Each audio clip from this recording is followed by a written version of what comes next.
Oke Kak, isu-isu kaiso mancing aku beteti iwa. Oke, akibat angin cap gome ini kita nggak bisa ngetrip ya. Daripada saya nganggur, saya mau potong ikan tenggiri yang kapan hari saya pancing. Kita ini kaum bapak kan hobi mancing ya, pulang bawa ikan. Namun istri kita kan ya nggak semuanya ibu rumah tangga ya. Banyak juga yang istrinya wanita karir, pulang kerja capek gitu. Apalagi kalau nggak punya pembantu rumah tangga gitu ya. Nah, bapak-bapak pengen makan ikan tapi istrinya ya capek pulang kerja. Ada baiknya bapak-bapak belajar motong ikan sendiri ya, bersih-bersih sendiri gitu. Istri kan jadinya seneng ya. Waduh, suamiku ini sudah pinter mancing. Dia bisa bersih-bersih ikan. Saya tinggal makan doang. Nah itu ya, ekor-ekor biasanya saya potongin terus ini ya. Perutnya saya urut, saya keluarkan semua taeknya.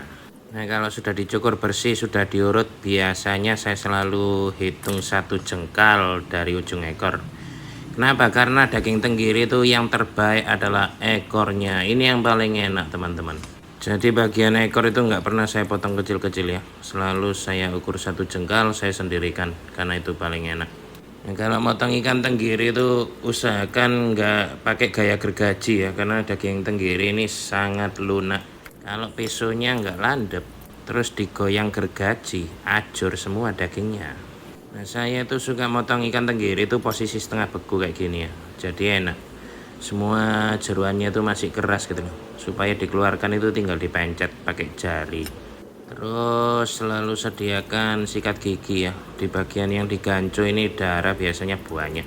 Nah biasanya darah-darahnya ikan ini saya bersihkan pakai sikat gigi kayak gini. Supaya dagingnya segar, tidak ada darah, nggak bau amis. Istri-istri itu lihat bapak-bapak kalau melayani gini ya, motong ikan sendiri. Itu biasanya kalau kita berangkat mancing itu dikasih restu ya. Ya wes pak, mancing sing akeh, soalnya aku gak nyanda. Bah, kon entuk sak peti aku gak ngurus. Pokok aku resik garek mangan. Yo ngene duwe bojo pinter mancing gak ngerepoti aku. Oleh iwak sak peti iso dicandak dhewe. Pinter rek bojoku rek. Aku dipancing no iwak. Aku gak direpoti kongon beteti iwak. Apa maneh lek bapake sing masak. Bojone garek mangan. Bengi langsung melumah. Ayo jigging darat pak. Jiggingan aku sakarepmu pak. Kan enak kayak gitu ya. Beda kalau suaminya nggak mau ngurus ikan gitu ya. Ayo bu iku iwak sak kulkas candaan. Aku ate budal mancing mana lo. Gitu itu malah rawan disumpah boncos sama istrinya ya. Gak ngerti awak kesel dikon mijeti gak gelem. Dipikir aku iki babumu ta. Ya itulah lika-liku kehidupan rumah tangga para angler yang mungkin belum memiliki pembantu rumah tangga untuk bantu-bantu bersihkan ya. Dan jadi bapak-bapak ya dimohonlah meringankan tugas istrinya. Oke ini bagian insang dipotong ya. Habis digunting itu ya kita tusukin kayak gini loh. Supaya nanti kalau ditarik itu jeruannya lepas semua. Nah karena ini posisi jeruannya masih agak setengah beku ya. Jadi enak kalau ditarik itu kayak gini loh. Brodol. Ketarik semua. Nah biasa kan jeruan-jeruan dan sirip-sirip yang terpotong itu ditempatkan di satu plastik ya. Kalau lagi males buang bisa dicuci bersih plastiknya, didobel masukkan saja ke freezer sambil nunggu tukang sampah lewat. Nah ini ya, darah-darah beku ini biasanya saya iris, saya keluarkan. Terus habis itu sisanya yang lengket-lengket saya gosok pakai sikat gigi. Hasilnya nanti bisa putih bersih kayak gini. Oke selesai sudah bersih-bersihkan. Wis ganteng rupamu nak. Siap dimasak dipangan. Dilihat-lihat wajahnya ya brengsek juga ya. Ngabisin metal jig kayak konten saya nomor 9 ini. Hasil kerja keras dan tabungan kalian untuk membeli metal jig telah berhasil aku garong. Dan uang kalian jutaan sudah tenggelam di laut karena ulah saya.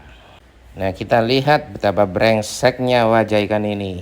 Ikan barakuda seringkali kita ngejig. Waktu nunggu jig tenggelam tiba-tiba kok terasa ringan. Begitu kita kocok loh sudah tidak ada jignya. Yang naik hanya senarnya doang karena ulah-ulah ikan brengsek ini. Hitung-hitung pegel juga ya. Uang kita itu banyak tenggelam di laut berupa metal jig. Ya itu bisa disimak ya konten nomor 9. Nah ini ya sudah bersih, putih, nggak ada darah. Yang makan istri anak kita. Maka wajib kita bersihkan sebersih mungkin. Karena darah itu kan ya kotor ya. Oke, acara betet-betet sudah selesai. Sekarang dimasukkan ke freezer. Gini kan enak ya, sudah dicuci bersih, disendirikan, diplastikin. Bagian tubuh sendiri, bagian kepala sendiri, bagian ekor sendiri. Sewaktu-waktu bisa tinggal dimasak. Oke, kita bikin konten dulu. Nah, 3 minggu lalu muncul pertanyaan dari Bang Abdul Aziz. Kaf, kasih tutorial nyambung PE ke PE dong biar maksimal kita pakai. Oke Bang, hari ini saya jawab ya. Sekalian di reel sertet saya itu kemarin juga nyajen waktu berburu tenggiri. Tali PE ini anyar, dorong-dorong disajen. Jadi akibat kita kayak main layangan gitu ya, tali PE saya itu sempat kehilangan banyak. Entah itu kehilangan 50 meter atau 100 meter.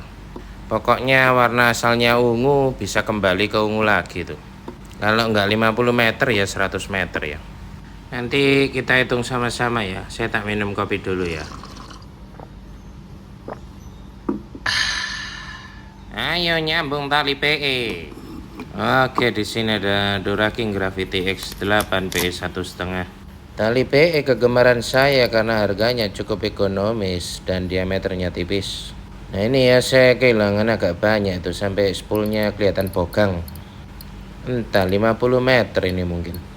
Pokoknya warna asalnya ungu sekarang jadi ungu lagi. Biasanya sih kelipatan 50 ya. Nah ini saya kosongkan dulu ya spoolnya. Saya pindah tali PE saya ke spool kuning itu. Ternyata warna putih ketemu putih. Kan nanti jadinya bingung. Ya sudahlah, gravitinya saya pindah ke spool hitam dulu ya. Supaya putih nggak ketemu putih, tapi setidaknya putih ketemu ungu gini ya. Jadi ketika tiba waktunya pakai tali itu supaya nggak bingung gitu loh. Kalau putih ketemu putih kan sekali ngelur bisa 20 meter itu. Nah kalau dipadu sama ungu gini kan enak ya. Habis putih ketemu ungu. Jadi ya multicolor per 10 meter. Oke, langsung saya kasih tutorialnya ya, cara nyambung PE ke PE.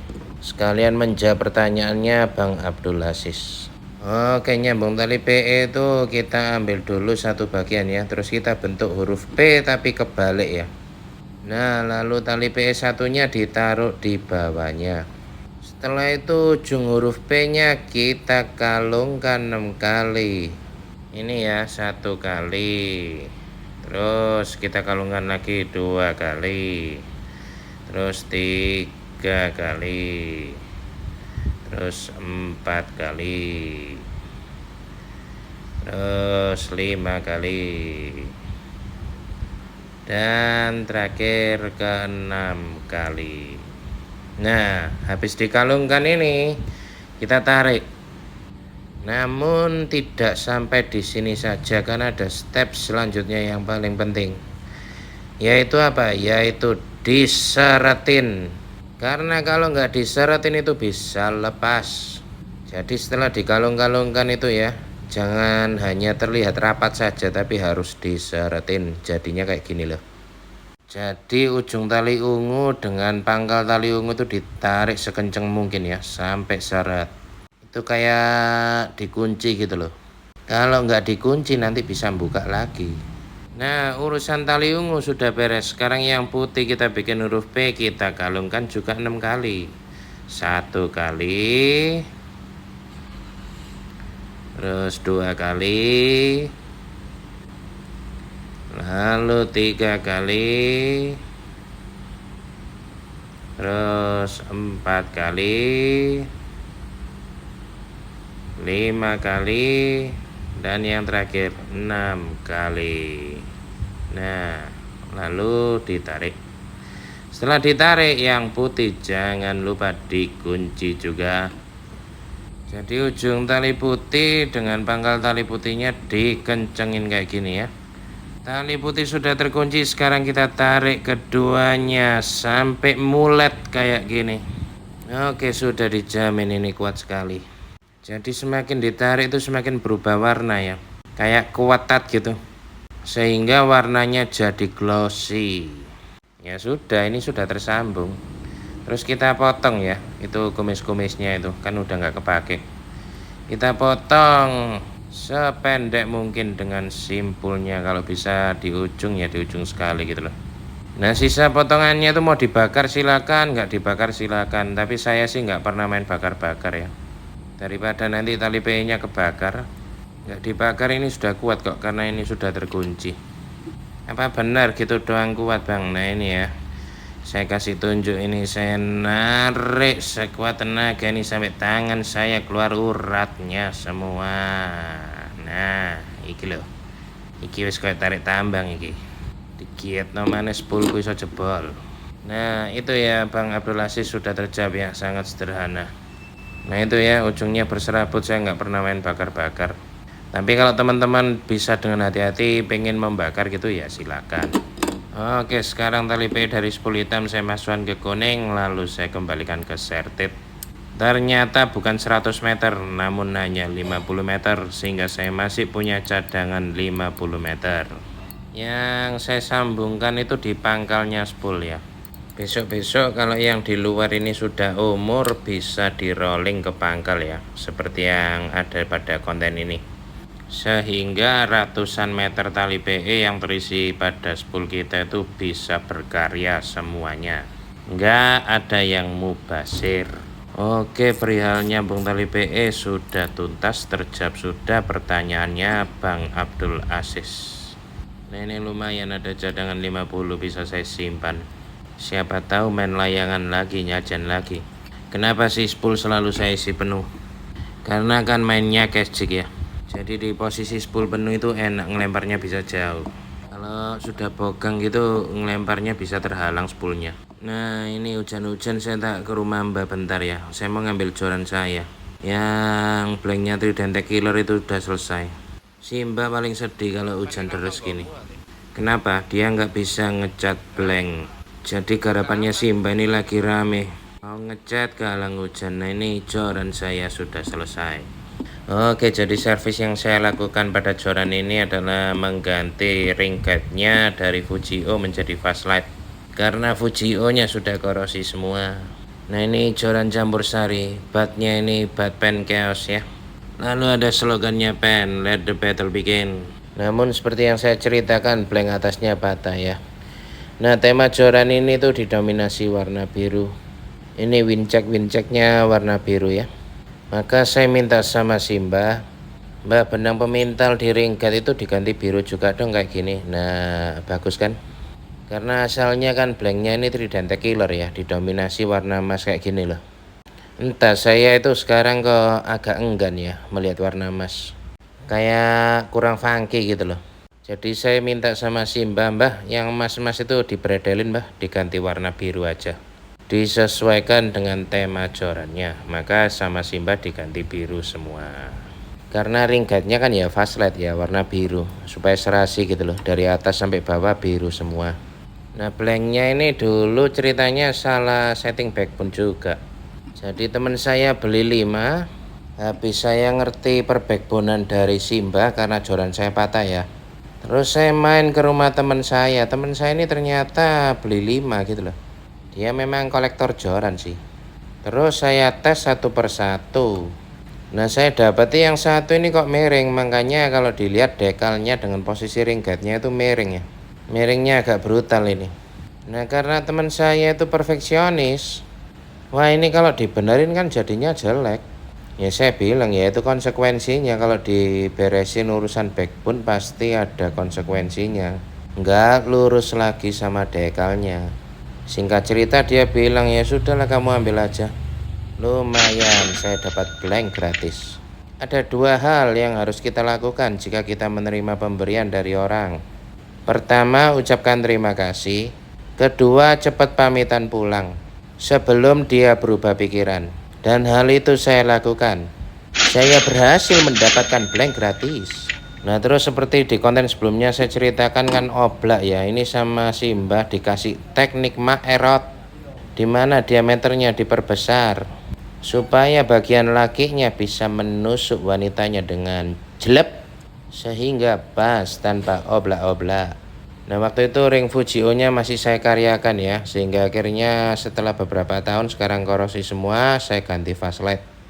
Nah, ini setelah dites backbone lurus semua. Mantap betul, sudah fast light. Warnanya sekarang temanya biru semua. Itu blanknya digosok total sama Simba ya, terus dicat clear ulang sehingga tampak mengkilap kayak baru. Nah, karena posisi backbone-nya dibenerin ya, akhirnya dekalnya miring gini ya.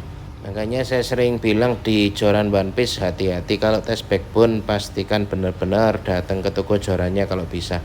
Namun kalau terpaksa beli online, minta tolong adminnya supaya dibantu ngetes backbone, agar nggak terjadi drama dekal yang miring-miring kayak gini. Kalau nggak dites backbone terus beli One Piece, lalu dapat unit yang salah setting backbone, kalau dibenerin ya hasilnya miring kayak gitu. Oke, setelah diganti fast light sekarang beratnya jadi 161. Dulu awalnya 170-an. Karena dulunya kan Fujio yang kaki 2 itu ya. Nah, kalau joran saya yang solid ini 153. Nanti yang pen saya pasangkan dengan Stradic, yang solid ini tetap pakai sertit. Oke, sekarang kita pantau Windy ya. Di 3 hari belakangan ini saya amati status-status kapten yang masih melaut. Nah, akhirnya mereka pulang kena badai di tengah laut sana. Untungnya masih selamat. Ini kalau kita lihat di samudra ya, ini ada angin puting beliung dahsyat ini, 56 knot. Nah, kalau diamati tiap hari angin puting beliung ini akan bergerak ke arah barat. Semakin jauh dari Indonesia, maka semakin landai angin di lautan kita. Sehingga kalau kita amati dari hari ke hari ya, sesuai dengan yang saya infokan kemarin tentang cap gomek, maka kalau kita amati perairan di Kepulauan Jawa ya, itu trip mancing kira-kira baru aman dilakukan di tanggal 15 ke atas. Nah, ini sudah mulai biru. Kenapa? Karena puting beliungnya yang tadi ungu itu sudah pergi ke barat. Nah, di pertengahan bulan ini bisa mulai siap-siap untuk ngetrip kembali. Semoga cepat landai dan tidak berubah ya, supaya kita bisa melanjutkan perburuan ikan tenggiri di musim baratan yang penuh dengan colongan.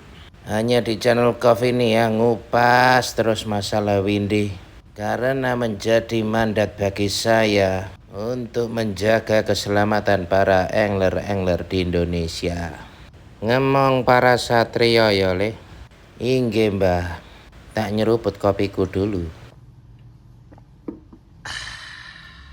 Oke, sekian saya tutup. Salam akur persaudaraan angler senusantara dari Sabang sampai Merauke. Terima kasih. Bye-bye, Kof.